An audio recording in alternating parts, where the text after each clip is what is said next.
All right, we're going to be removing the samples, the process samples from the Autotechnicon mono.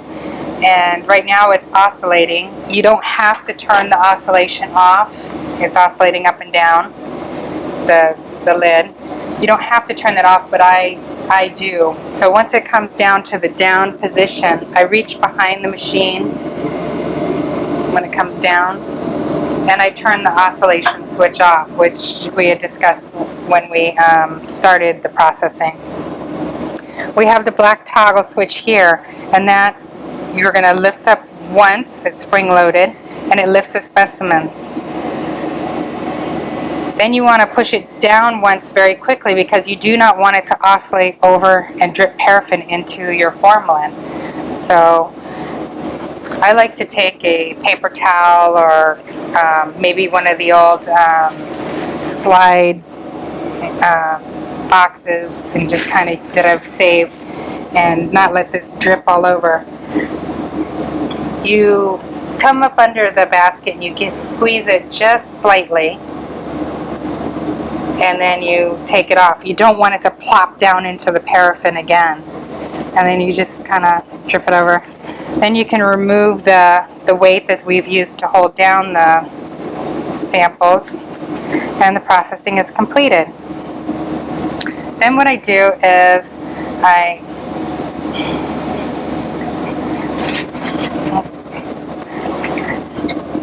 like to rotate right away the paraffins while they're still warm and liquid. So I have a bucket here with a plastic bag for waste disposal. The first paraffin here gets the most reagent from the xylene, most carryover. So that's the one I'm going to dispose of.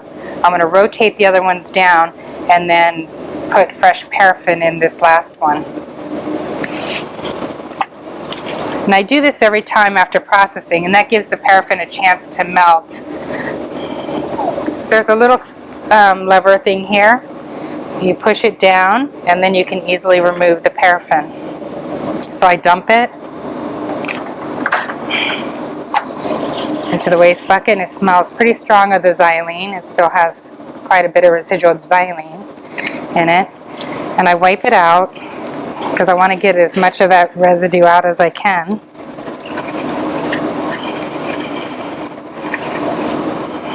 Now I keep extra paraffin in this drawer, but I also have some in the lab. The paraffin that I use, as I explained earlier, is the same one. I use it for embedding and processing and filtration.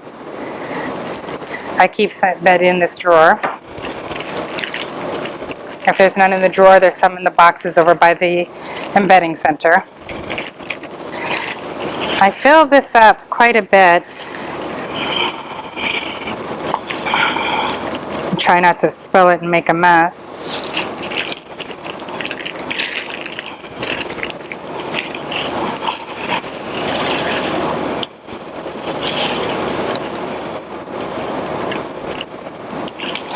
And I push it down a little bit because I don't want it to get all into the top racks of the processor.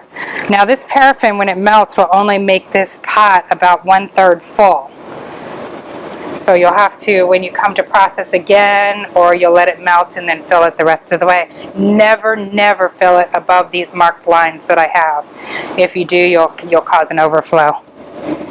The other thing I like to do is I have some scrapers that I bought, and if you have an overflow, you're probably going to need this big one. I like to kind of wipe up any little residual drips or paraffin that may have come from the basket being moved around. So I just kind of give it a little scrape. That's actually a nice maintenance thing to do every time. You can see the paraffin kind of comes. And that just helps it to not have buildup so much that it gets gunky all in here. So I'm going to move these other paraffin pots down. This is the second one, the second dirtiest one. And I plug it in. It doesn't matter what plug you plug it into. Just make sure that you've got it, got it secure there. Again, I'm going to take and scrape it just a little bit.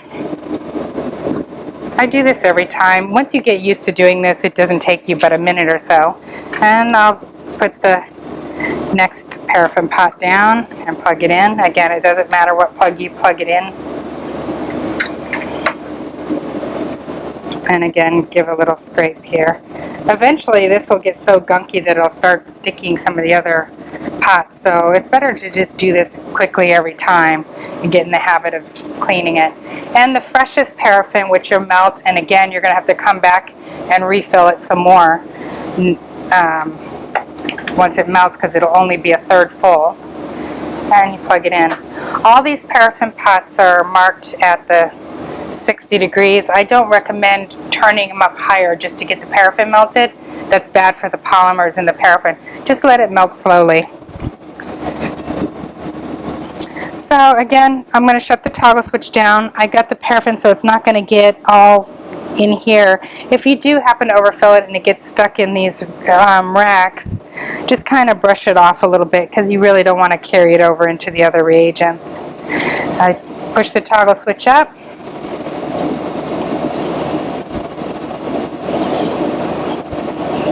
And it rotates down and closes.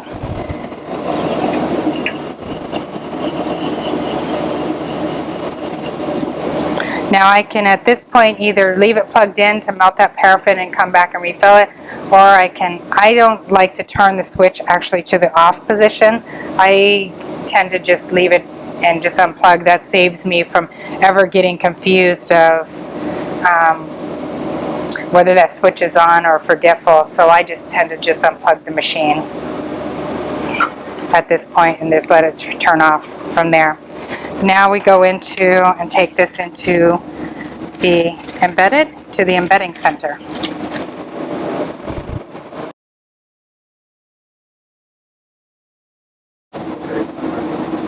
Okay, so now we're going to start processing. The very first thing I do immediately when I come in is I change the processor. So I'm going to plug it in.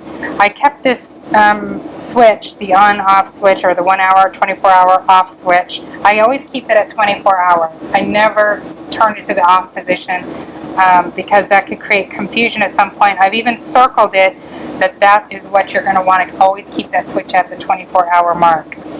So I just simply plug in the processor, and that turns it on instead of ever moving that switch and having confusion.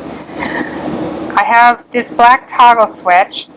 Now this toggle switch is spring-loaded, so one gentle push up and release it, and it lifts the processor up. Now you can stop this at any point, so I'm stopping the processor. I don't know if you can see that. I stopped it halfway. I can make it go up further. Now to stop it, you give it a quick push down. Now I can also let it start it again, and it'll start to oscillate over to the next station. The little beaker rack will oscillate over to the next station. And I can stop it at that point by giving it a push down. So you get the idea. So I'm going to open this hood a little bit more. Hopefully the alarm won't go off. Now I have 1, 2, 3, 4, 5, 6, 7, 8, 9. I have 9 nylon beakers. The very first beaker is formalin. Now I change this completely out about once a month. And I just, for the most part, just keep adding to it. So I'm going to set that aside right now. There's a little lever switch here. We can just turn the machine. You want to be careful of these wires and stuff against the side of the hood. There's a little switch here, so you push it down and you slide the beaker out gently. Then we have the 70% alcohol. So we take that out and we dump it completely every time you process. And you do that with all the beakers. And I have 80% alcohol. That's the third station. And then I have two 95% alcohols. Now the 70% alcohol, that can be between 65 and 70%. I really wouldn't go over 70% alcohol on that second station. There's a reason for that. It's a molecular reason with the reaction of the formalin with the alcohol. So, between 65 and 70, right in there is good. Then we have two 95%. 1, 2, 3, in the 4th and 5th position. And then we're going to take these over to the sink and dump them out, and with a continuous flow of running water. Never dump the xylene down the sink. Obviously, we have a xylene waste. I saved the bottles underneath the hood here. Also, you're going to want to wear nitrile gloves. These blue gloves, they come in other colors, but nitrile are xylene resistant, so that's really important when you're dealing with the xylene.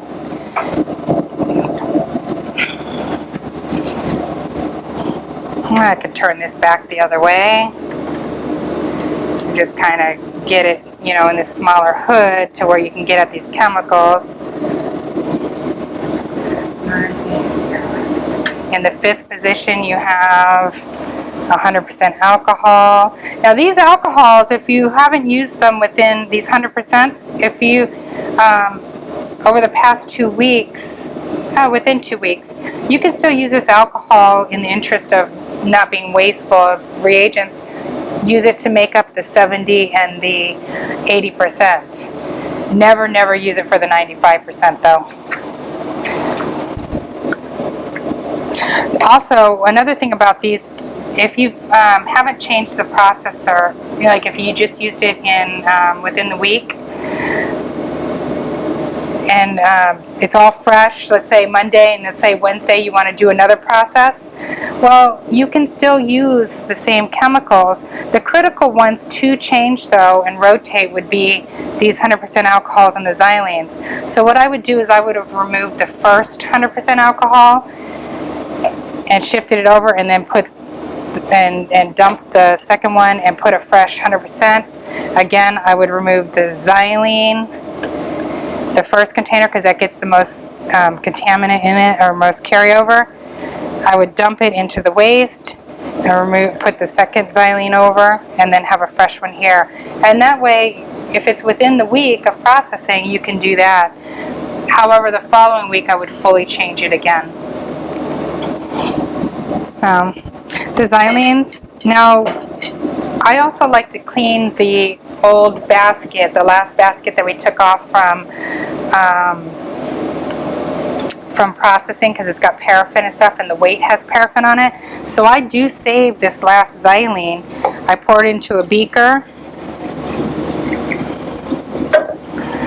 and then I put the old paraffin from the last processing and the weight from the last processing, and I kind of soak that off, soak the paraffin off of it. And it only takes a few minutes to do that, and then you can dump the paraffin in the waste, and you got a nice clean basket for the next time. Okay, so this time we're doing a full change, not a rotation. Since the xylenes and the alcohols are critical, they're the most critical one, the 200% alcohols and the 2 xylenes at the end of the station. You can get away with a lot, but if you mix up any of those last 4 stations, you've really got a problem that can ruin the tissue. So since those are the critical ones, I tend to keep those buckets set aside from the others, even over by the water. And the reason for that is then I know I've poured 100% alcohol in. I know I've poured the xylene in. There's no mixture. There's no question of that.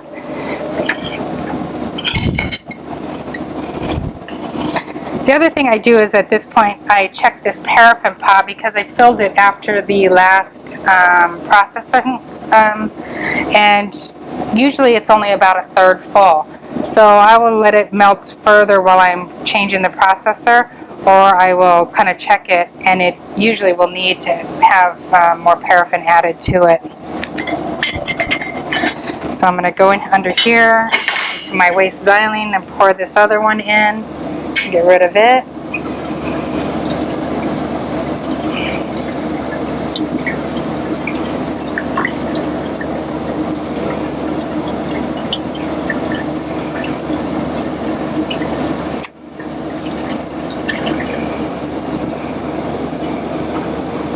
Okay.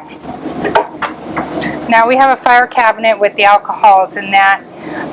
Right now the water will be running, keep flushing with a continuous flow of running water.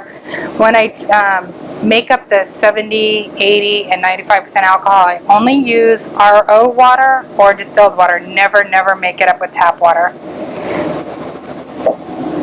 Okay. Okay, so now we're over at the sink.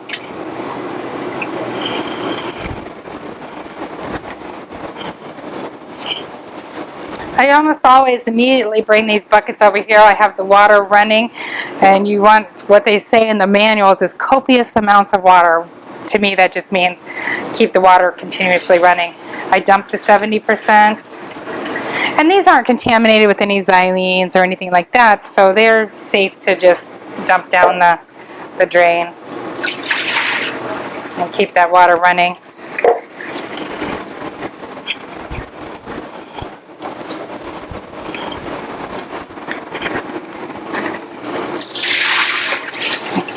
We have the 95%.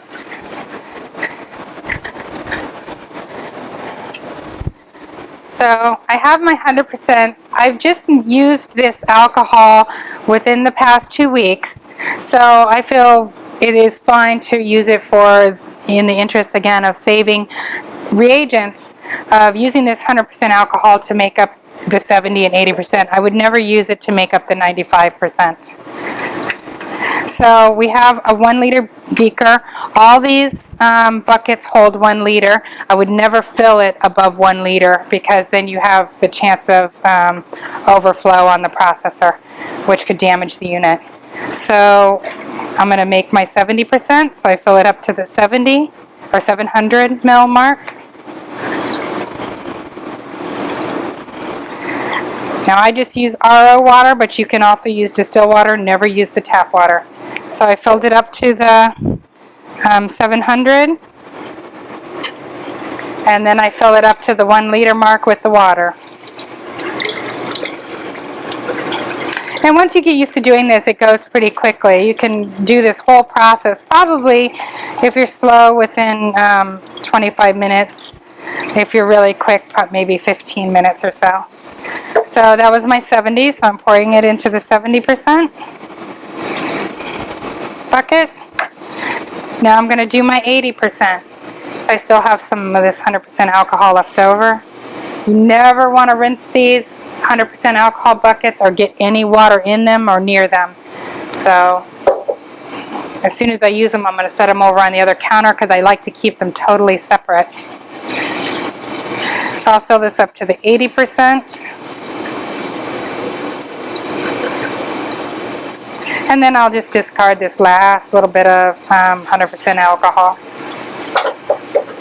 Sometimes you'll have a last little bit, sometimes you won't, depends on the evaporation.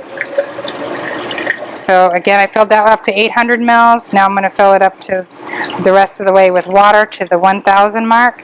So that's my 80%. And I always do it in order. It saves you ever guessing whether you did something incorrectly or questioning it.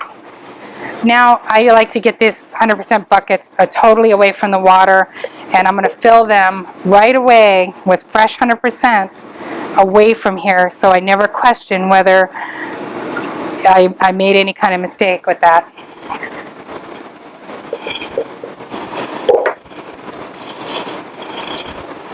And again, you want 1 liter. And you get a feel for about what 1 liter is by what the other buckets look like. The 100% again are very critical. So is the fresh xylene. So now we know that that is accurate. And the rest of this alcohol I'll use to make up the 95s. So I'm going to fill this up to 95%. So 950 mils.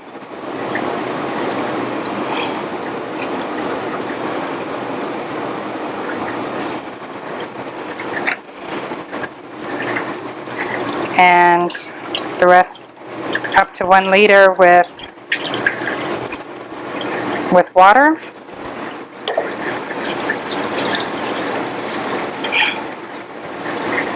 And I do the same thing again. I like making it fresh every time. Now you can make stock gallons of this, which actually will go quite quickly.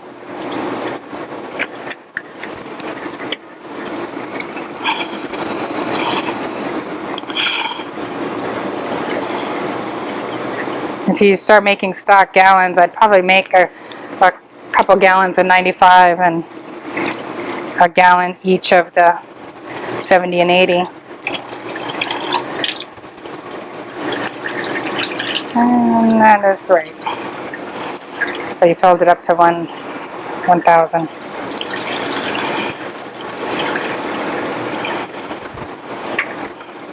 And then I'm going to go to the fire cabinet and get my xylene and turn off all this water. Figure that's enough flushing. I'm going to go to the stock cabinet and get my xylene. I kept the xylene buckets under the hood, so you can just...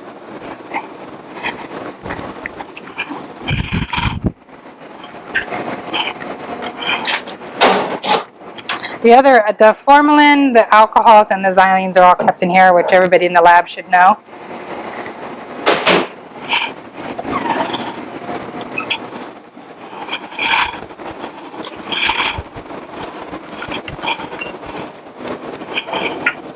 I really don't like taking the xylene out from under the hood at all. And again, you're going to fill it to about 1 liter. You really do not want overflow with xylene, well, any of the chemicals, the reagents.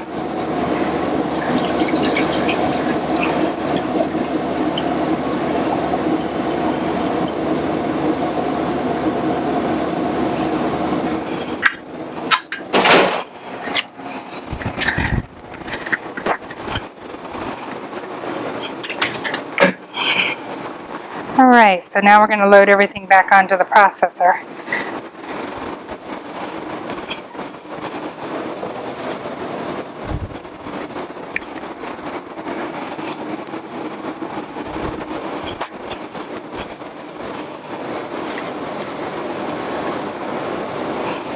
Alright, I like to do this completely in order so you never have confusion. On this side, we have paraffins. So the first thing that's going to go next to the paraffins is xylene, because xylene is what is used to clear the samples to prepare them for the paraffin. And you have the little clips, and you want to slide those in and then make sure the clip is, that's in. You're going to gently turn the machine and be careful of the paraffin pots that they're not. So now xylene can never be mixed with anything but 100% alcohol. So the next two stations would be 100% alcohol. And these are the ones we set aside. So there's never confusion. They never get mixed up. So my next two will be 100% alcohol.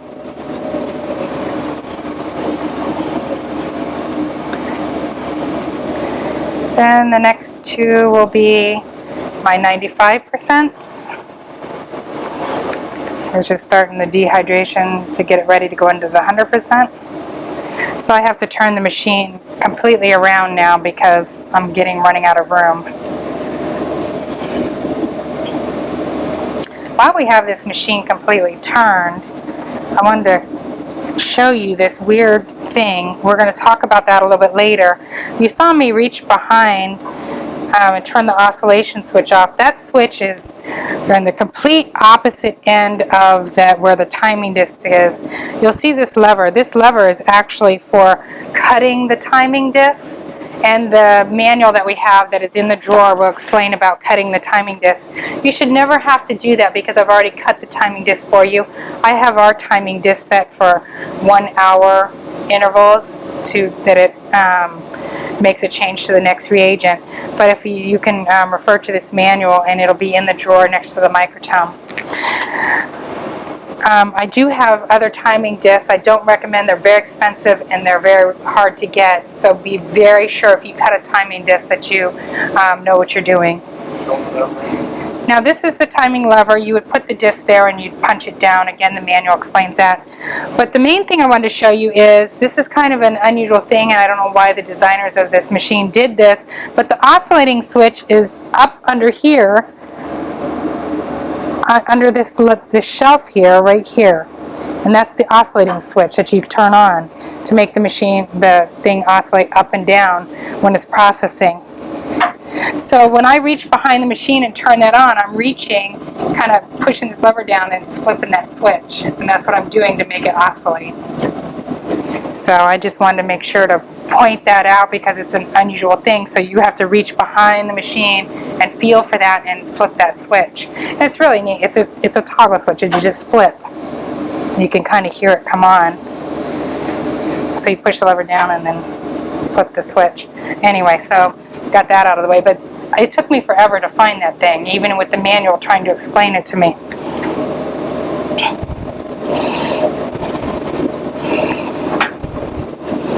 So you can see the paraffin is kind of melted down, like I need to add more for sure. Alright, so I put a 95, now I'm going to put the next 95 in, because I had to turn the machine around to give myself some room.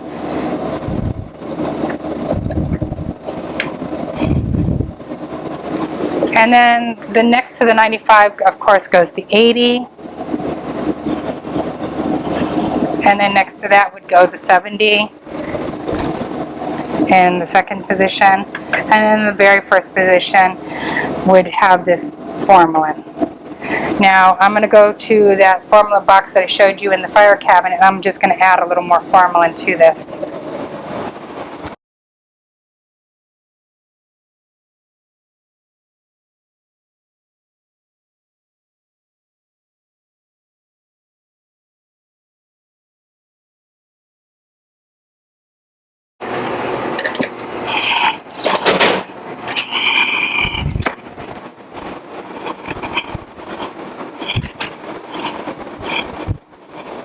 Okay, now I don't put this up here because we're going to put the specimens into this.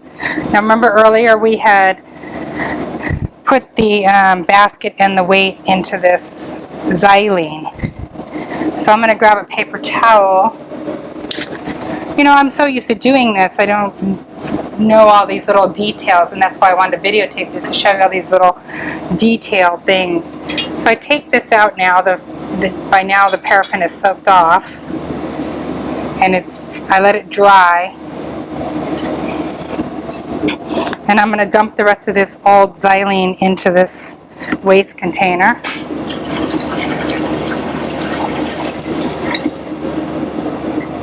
And I'm not going to set this out until it drains and dries also, because that xylene is pretty tough stuff. So we'll just leave these drying under the hood, and now we'll start getting our samples ready.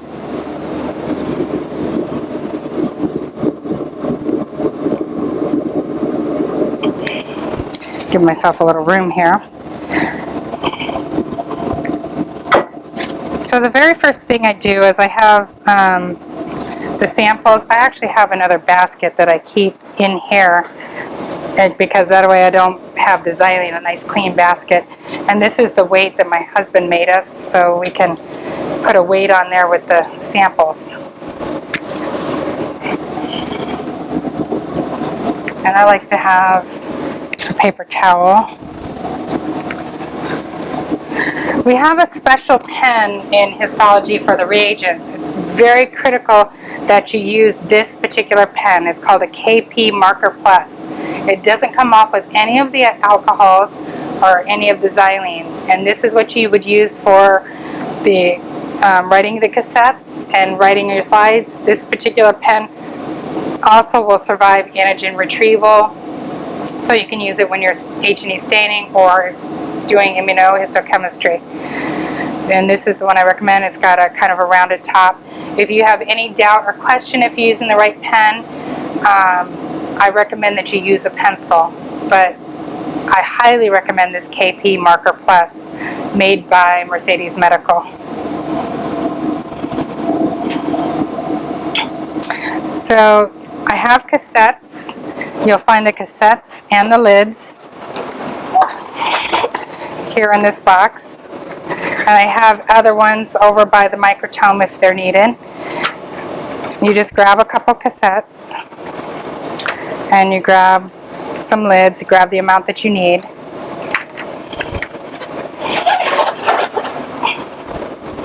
I also check to see if I have enough sponges. For our samples, I like to use sponges. I keep a beaker full of formalin-soaked sponges. If you need to add a little more formalin or you need to add more sponges, here's the bag of sponges. And again, there's more by the microtome. What I do is I grab a handful out and I kind of squeeze them because I want to get the air out of them. And I put them in here and I kind of squeeze them to get some of the air out and get them soaked really good. And I always keep those off to the side. Most of the time it's pretty full, so you don't need to worry about it. So I have that, I have my beaker, I have my weight, I have my formalin bucket, and now I'm ready to label cassettes and start dealing with my samples.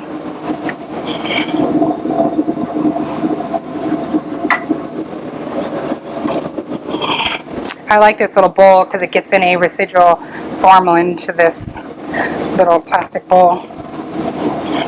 You can also use one of the old plastic slide boxes. You can use that for the samples. Here's my samples. They're labeled. And I'm going to use my KP Marker Plus.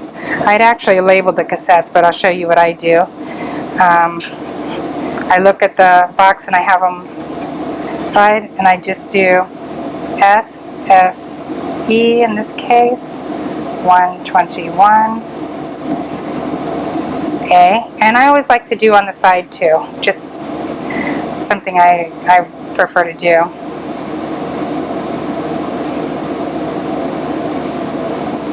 And I check that this matches that, and it matches that. So moving right along, I don't need this because I'd already labeled some, so I'll waste that one. I'll put this in the formalin, set this aside temporarily, and I saved myself 2 samples just for your purposes to show you. I always like to do only one at a time. I don't pre-line up the samples or anything like that. You really need a nice, sharp, good forceps for picking up these samples.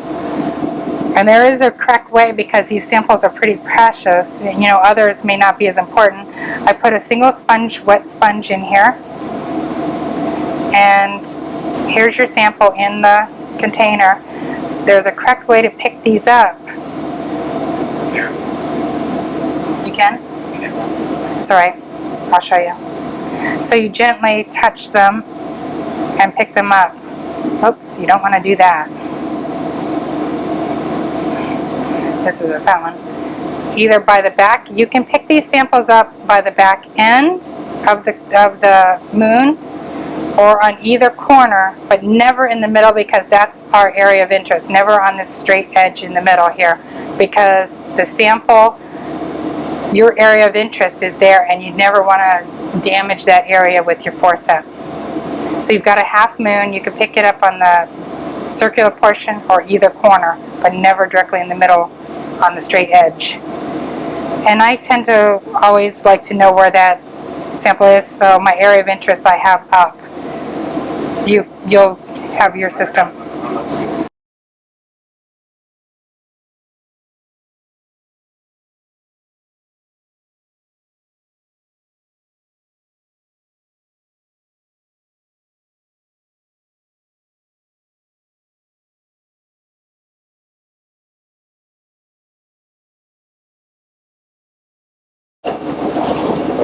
Okay, so for your particular samples, I'm going to take another wet sponge.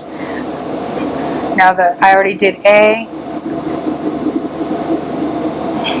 so we'll get another one. Let's do sample B, and then so I can see that it's matched up. Here's 123B, 123B. So I've double checked that. Always double check your numbers. It's always worth taking that couple extra seconds to make sure you're getting the correct sample. Carefully tease it up to where you can pick it up correctly.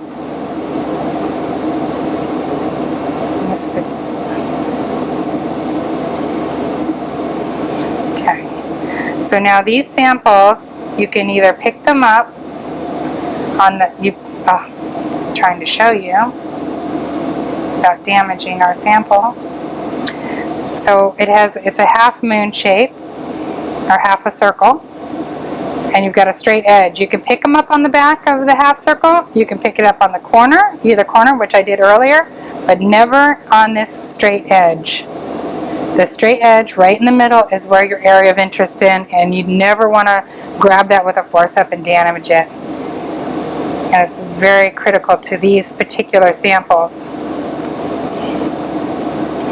So you gently take them out and you gently grab them from that one of those three edges. You place a wet sponge on top, you snap your lid on. These particular lids go this way. You snap them, and you want to squeeze it again because you may think they're closed and they're really not. And you give it a push again, and then you just drop them in to the formalin bucket with the basket. Okay, so that's just good. Now we have these that another lab gave me. They're in these tubes. I've already labeled the cassettes. What I like to do with these is, instead of trying to grab and fish the sample out of this, I simply like to pour the sample out, and that saves ever damaging or manipulating the sample too much and having to pull them through a meniscus of the water. So I'm checking the number. This is number 1, so the label is correct, and I've got my little sample in there. I kind of tease it towards the front, and I pour it out onto the sponge. And that way I've never had to grab them with a forceps and damage them in any way. Again, I'll put my sponge on top. The reason I put a sponge on top of these, and 2 sponges, they're big enough that they could get away with not doing that. But I prefer to do that because since I have an hour for each sample set up, and that's a pretty good program for any type of sample. These sponges tend to have the slightest bit of carryover, which actually gives these a little protection from being over processed and dried out. So that extra sponge just creates that additional barrier. So for these samples, that's what I like to do. For other samples, I wouldn't include the sponges unless they were really tiny and, again, could possibly get dried out.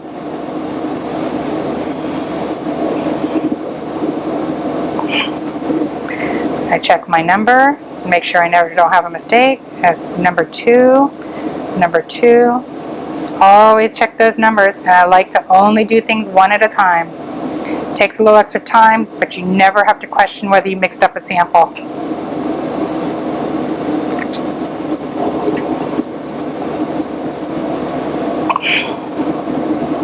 You gently place a sponge on. You don't want to keep manipulating that sponge, the biopsy sponge.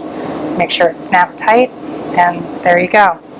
All right, those are finished, and I had some that I did earlier, so I'll add those to the thing.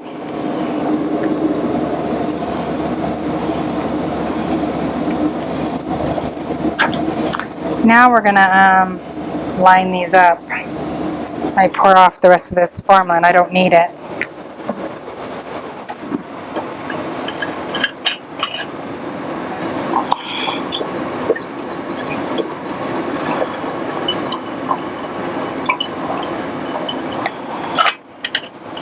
I have a formalin waste container over here.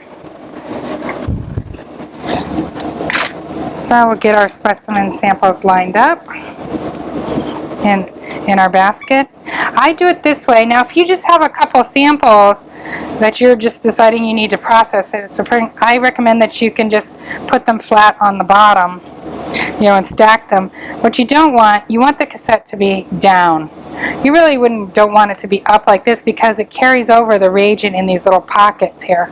So just try to lay them flat with that part down. So if you just have a couple samples, you can just put them in like that and then put your weight on top. I can't see. Okay. So, and then you can put your weight on top and moving right along. It kind of holds them down from floating. But since we have several, what we're going to do is we're going to stack them you can stack them just sideways. I tend to have them facing all the same way. It's probably not so critical. And you should be able to get about 25 samples into this basket to have a good processing without risking reagent overflow or possibly top cassettes not getting reagent.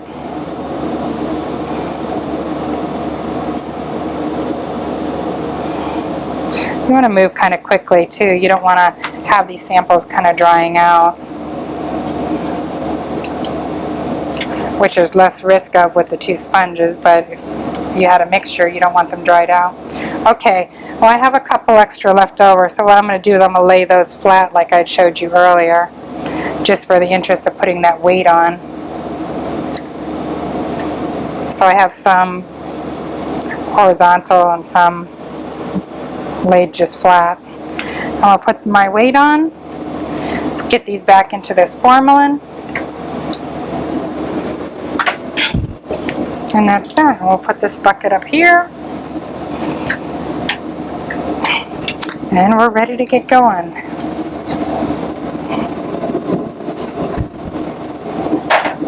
Okay, I see I need to add more paraffin because as it's melted I'm seeing I need more. I don't want to get paraffin into the formalin or formalin into the paraffin. So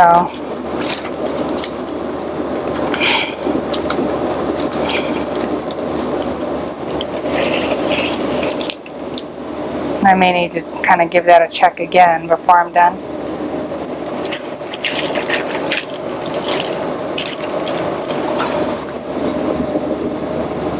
Maybe a little more.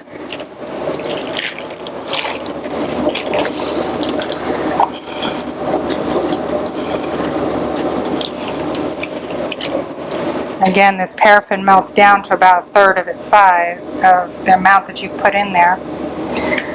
Okay, so I just pushed the toggle switch. I forgot that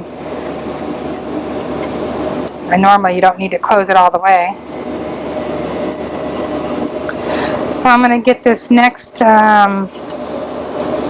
rack over to where I need it to be. I want this to rotate over to this formalin.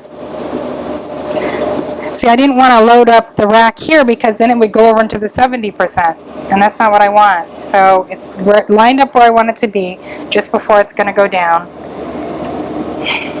I didn't want to put the rack over the paraffin to do that because then it would be dripping formalin into it. So I just let it rotate over to the desired position. Now I'm going to hook the rack on, or the basket. So it was a gentle, like squeezing. You can see the little tabs.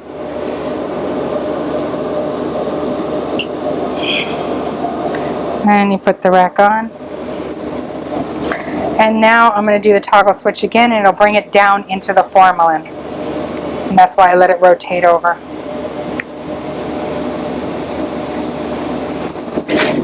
And again, I want it to oscillate up and down. And remember, I pointed out that oscillating switch, so I'm reaching around and I'm flipping that switch, and it'll oscillate up and down. Okay, now for the timing disc. This is the most confusing part to a lot of people, is this timing disc. It works on the same kind of principle as if you see light timing delays, where you push the button and you set up a timer. It's the same kind of principle, except it's a disc with notches instead of buttons to push. So here's the timing disc. I can actually remove it and give you an idea. You don't need to remove it, but for our purposes to show you, I'll remove it. You shouldn't really need to remove it, but I'll just show you. I have it set up. Now we have 9, 10, 11, 12. We have 12 total stations. So for a 12-hour process, well, I should have 11 notches. 1, 2, 3, 4, 5, 6, 7, 8, 9, 10, 11, which is one less than the number of total stations. And the reason is, every notch makes it rotate into the next basket, or into the next bucket. So once it's in its first station, so once it gets here to the 12th station, I don't want it to rotate into formalin, which is why you have one less than the full number of stations. So it's already in station 1, it's going to rotate into 2, 3, 4, and so on. The timing disc has an arrow on it to show you which way it's gonna turn and rotate.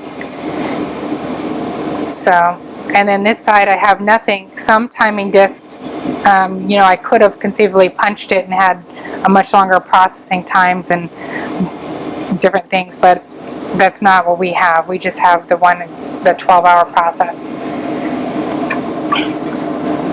So I'm going to put it back on this big locking pin. And this is just the hold it firmly and a stop pin on this. And I'll explain that in a minute.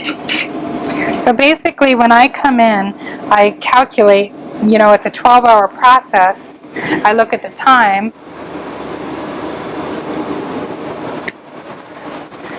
Right now it is noon. So at noon or at midnight tonight, this processor would conceivably be done unless I delay it somehow. I want it to go to tomorrow morning sometime. Not midnight tonight. I don't want to be here at midnight. So I'm going to calculate it to start.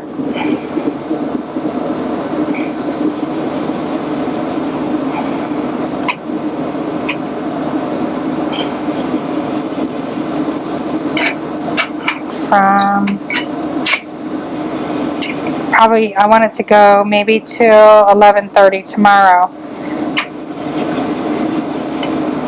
You're going to have to edit here for a second. You're going to have to edit this part out while I calculate this and figure it out, Frank.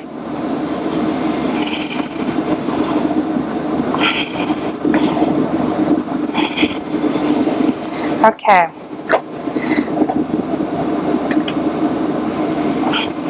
All right. Now this is part.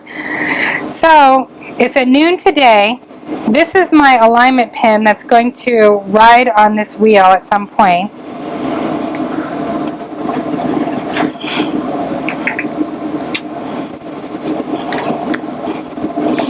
So if it's noon today, it's going to start here. Now the arrow is showing that it's rotating that way, so 12. Would you start over, explain alignment, and the reason why I'm having a problem is that this window is creating a glare which makes it hard to see. So don't move the window, don't move the box, and just start over with explaining the alignment pin. Okay. From there. Right? Okay. So this is the alignment pin, and I've even kind of wrote alignment pin right here. Now it's noon today. I've even wrote slightly, and I'll write that a little bit clearer in a little bit. Do you want me to write it clearer now? Well, see that thing right up above it? That looks like the pen. This is the pen. This, right here. Well, then that's what you need to point at. Okay. You can't see that this Okay. So this is the alignment pen. This one that I have my finger on is the alignment pen.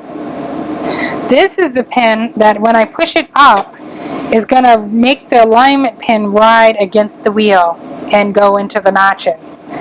So it will not process unless you push this up. So I'm going to move that out of the way for now. So this is the alignment pin. It's noon today. So I want the processor to come off at 11 tomorrow. So by setting this pin to this number 7, it should be, so 12 o'clock, 1 o'clock, 2 o'clock, 3 o'clock, 4 o'clock, 5 o'clock, 6 o'clock, 7 o'clock, 8 o'clock, 9 o'clock, 10 o'clock, 11 o'clock. That's 12 o'clock at night. That's midnight. And then 1, 2, 3, 4, 5, 6, 7, 8, 9, 10, and it will end on this 6 at 11 o'clock.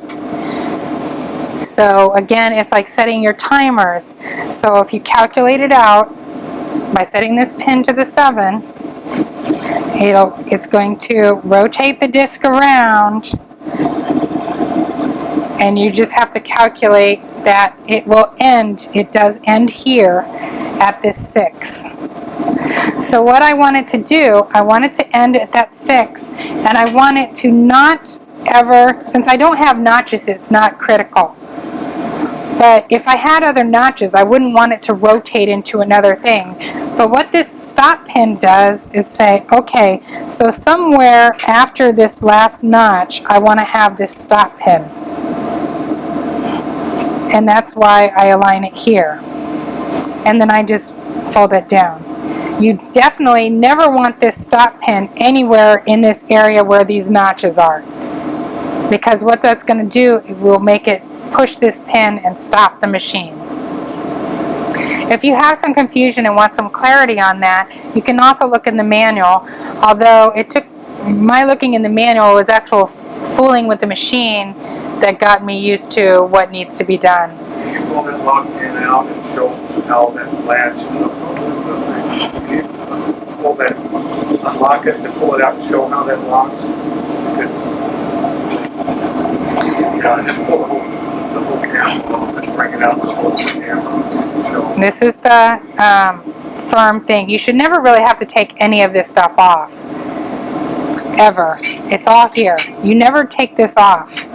So but this is where it is. So you never want this stop pin to be anywhere in where this notches are.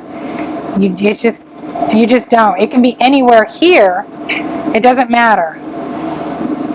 I tend to want it like right in here. It'll just stop it. It doesn't do anything except stop the machine from going into another rotation. It's not going to rotate anyway because I don't have any notches for it to do that. So really you just want that pin anywhere after that 6, that last 6, that's last notch. It doesn't matter.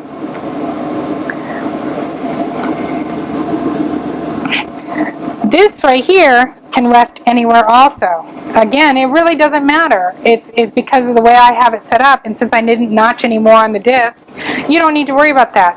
What this does is when this stop pin comes around, and it doesn't matter if this is resting on the stop pin or resting on this or whatever, it doesn't matter because it moves so freely. It just doesn't matter, and it'll drop as the disc goes around. So if it's resting on something, it's not a big deal. And really, the way I have this set up with no further notches, you shouldn't have to worry about that. Where this is going to big time come into play is if you run 2 baskets on this machine, and I'll explain that in a minute. Because I'll explain it now. If you run 2 baskets on the machine, you don't want that second basket to come to the end and rotate into formalin. So what you're going to have to do is you're going to have to make this stop pin tell it to, if this is the only time you're going to put that stop pin in where a notch is. And you're going to put this stop pin in between the 4 and the 5 notch. Because you want it to stop one ahead of time. You want it to stop with a basket here and a basket here. You don't want a basket to rotate into the formalin.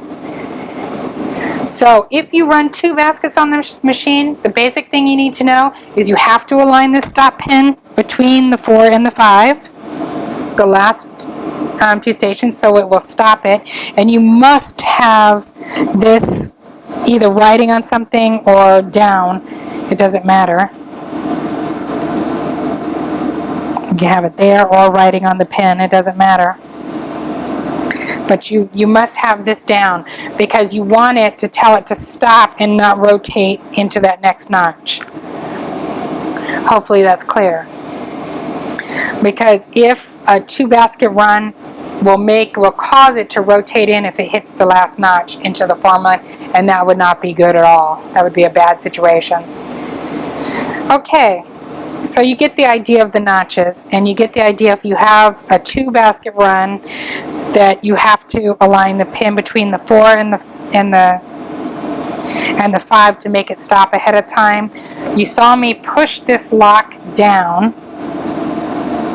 I've got it aligned. I want it aligned on the 7. So I align this pin with the 7 because I want it to come off at 11 o'clock tomorrow. And it's noon now. And since I'm not running a 2-basket run, it really doesn't matter having that stop pin or not. Where as long as I put it somewhere after the 6, it just doesn't matter. Since I'm not running a 2-basket run.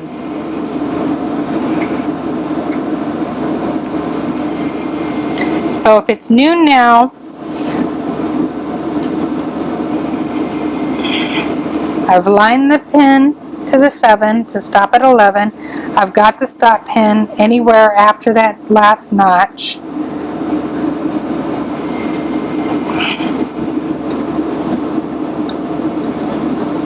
Again. And this is what it will look like.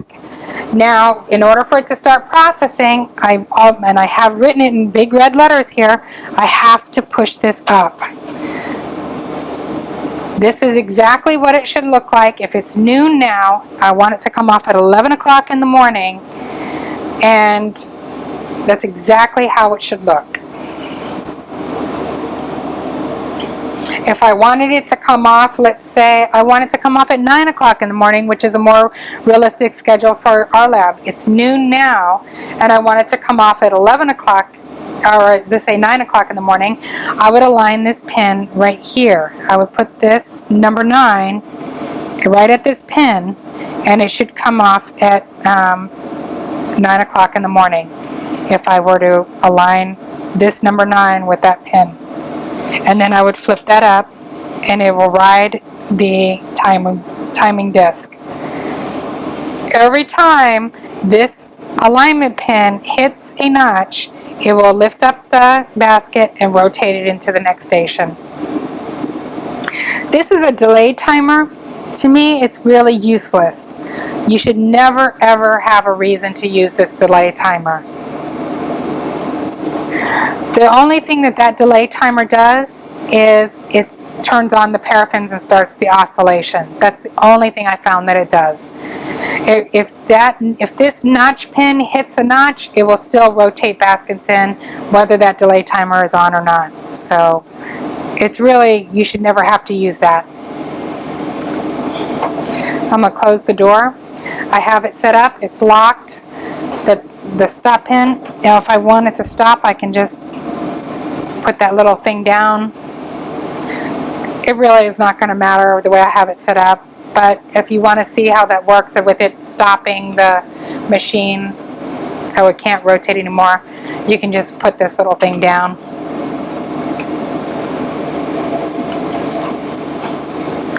So now I'm going to turn the machine and get it into position.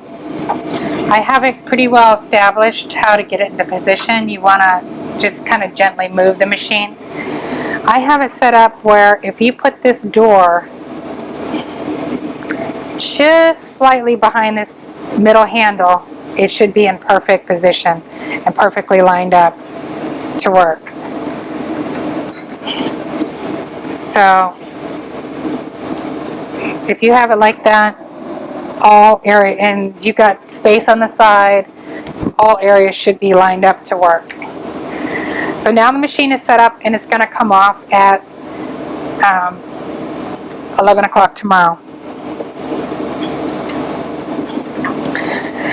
If you wanted to run 2 baskets on this, the main thing, I don't really recommend that.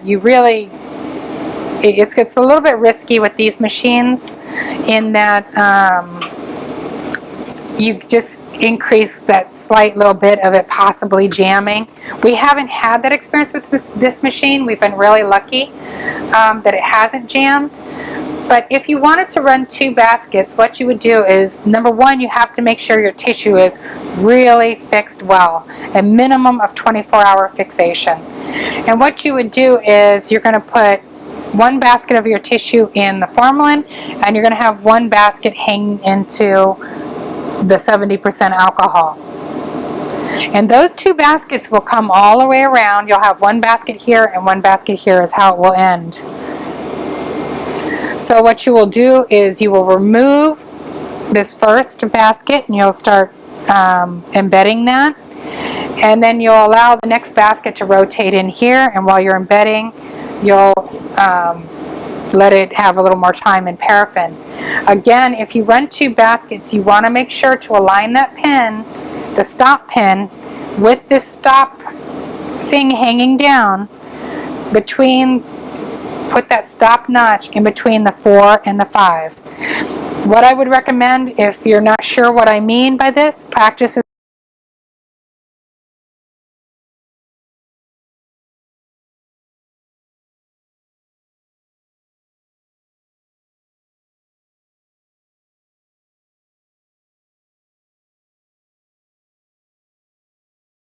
our particular processor has a little bit of a hang up occasionally, and how I found that prevents it and makes it less likely to happen is by putting forceps in between the formalin and the last paraffin thing, and it just shifts these paraffins just slightly enough that the rack doesn't tend to hang up. One thing about the processor that everybody needs to know, and I put a note on 2 green notes on here of what to do, but to clarify that, if the processor jams, let's say a basket jams, let's say between the 70 and the formalin, let's say it jams. What you want to do is you want to take the basket off, have this carousel rotate over the formalin again, and put it back into the formalin. Again, let's say it jams between the 70 and 80%. You do the same thing. You take the basket off, you have it rotate over the 70%, and you have the basket go down into the 70%. So what you always want to do is make sure the basket goes into the solution that was before the jam. Hopefully that's really clear. The other thing you want to do is we have 11 notches on this timer, and we have 12 stations. You always want to do 1 less notch than the jam. So if we have 12 buckets counting the paraffins, let's say it jams between the 70 and the formalin, what we're going to end up having, we have 11 notches. You want it to go, let's see, you want 1 less notch than the number before the jam. So you want to make sure your timing pin is lined up between 1 less notch. So in this case, it would be lined up between the first, it'd be between the 7 and the 8. If it jammed between the formalin and the 70%. The reason you want that 1 less notch than before the jam is you never want it to rotate, go all the way through. You know, you've manipulated it now, and you want to make sure that it's not going to rotate at the end into the formalin or keep rotating more. So you want to make sure to adjust your timing notch for that event. Luckily, we've been very fortunate we haven't had a jam. So we've been fortunate, but I want you guys to know how to handle that just in case it does. So always remember, put the jammed basket in the reagent before the jam. So if it jammed between the 70 and 80, you're going to put that, make sure that basket goes back into the 70. And you're going to do 1 less notch than the number of buckets that are left. And that should be clear. Also, this little trick here has helped prevent jams when it gets to these paraffins. I've noticed it really trying to hang up with these paraffins, and I've prevented that by just kind of sticking these little forceps in there. It just seems to be just enough to help them. Okay, I showed you earlier about the weight and that my husband had made for our baskets, which is really nice. But the way I have been doing it before Frank made these weights for us was I did it this way, is I put my formalin-soaked samples into the basket. I line them up. Now I can do 2 rows like this and then a few sitting on top. You really don't want to do much more than 25 in a basket here.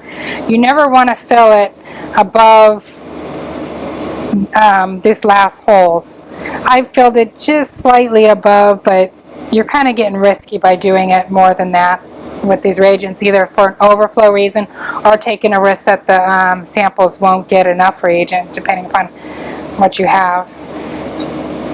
So then I've taken this, so I've put the gauze in, I unfolded the gauze, put it in there first, lined up the samples. I think that's pretty clear. Then I take this gauze and I just kind of work it through the closest holes down there. Just kind of pull it through. Just enough to get it. And you gotta, again, you're gonna want to work rather quickly, so you can practice this if you're interested in this particular method. Just in case the weights get lost or something happens, it gives you a way to secure the specimens down. So I put them, and you got it kind of like that, little ears. And then I poke it back up through, because I don't want to tie a knot on the outside of this basket. You really want to have as little on the outside of this basket as possible, so you want the knot to be on the inside. Because again, you don't want, there's just so much tolerance and clearance on these machines. I'm just kind of poking it through, fumbling along here.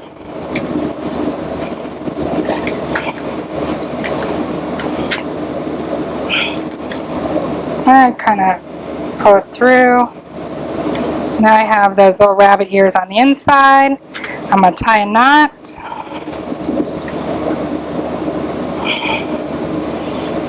Got a good secure knot.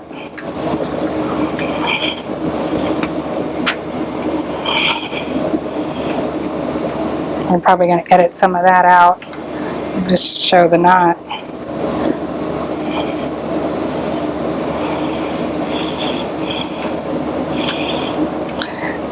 To help reduce some of the carryover and stuff, I take a little blade or something and I cut off the excess ends of the knot. And I have our cassettes secure in the bottom, and they're securely tied with a little knot. And they're not going to go anywhere. They're not going to float up. Very little outside.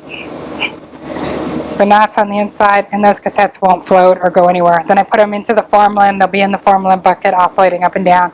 So that's another alternative if you don't want to use the weight. The main thing is to come up with something that is not having a lot of excess on the outside of the basket for the clearances, and will securely keep the cassettes weighted down.